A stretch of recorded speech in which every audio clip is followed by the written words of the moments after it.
अंमळनेर तालुक्यातील कोंडावळ परिसरात बदलत्या वातावरणाचा पपई उत्पादनावर कुठलाही परिणाम नाही। शेतकऱ्यांना अपेक्षित उत्पन्नाची आशा। सध्या सर्वत्र वातावरणात बदल झाला आहे। बदलत्या वातावरणाचा रब्बीतील काही पिकांना फटका बसला आहे, तर काही पिकांसाठी पोषक वातावरण निर्माण झाले आहे।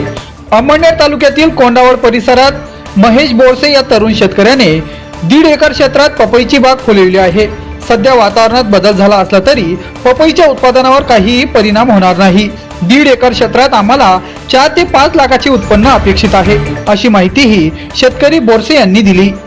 बदलत्या वातावरणाचा पपई उत्पादनावर काही परिणाम झालाय का, आज आपण जाणून घेऊया। अंमळनेर तालुक्यातील कोंडाई या गावात आपण आलेलो आहोत। आपल्यासोबत पपई उत्पादक शेतकरी आहेत। दादा, तुमचं नाव सांगा आणि काय सांगाल तुम्ही, बदलत्या वातावरणाचा पपई उत्पादनावर काय परिणाम झालाय का? माझं नाव महेश भैयासाहेब बोरसे, मी कोंडावळचाच आहे। आपल्या बदलत्या वातावरणानुसार तर काही पपईवर काही असा परिणाम झालेला नाही। चांगल्या प्रकारे पपई वगैरे सेट आहे। फळांची संख्या पण चांगली झाडांवर, आणि जो पट्टीचा विषय, जे फळावर पट्टी पडते फक्त थंडीच्या प्रमाणात, ते फक्त थोडं कमी प्रमाणात पट्टी पडते। आणि तुम्ही किती एकर मध्ये पपईची लागवड केली आणि किती उत्पन्न अपेक्षित आहे तुम्हाला? आमचं जास्तीत जास्त उत्पन्नाची अपेक्षा आहे, आणि आमचं 1.5 एकर पपई लागवड केलेली आहे आपण।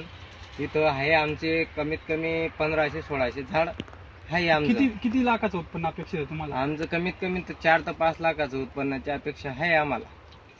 बदलत्या वातावरणाचा पपई उत्पादनावर कुठलाही परिणाम झालेला नाही आहे, त्यामुळे आम्हाला 1.5 एकर पपई लागवडीतून आम्हाला 4 ते 5 लाखाचं उत्पन्न अपेक्षित आहे, असंही आपल्याला शेतकऱ्यांनी सांगितलेलं आहे। नमस्कार।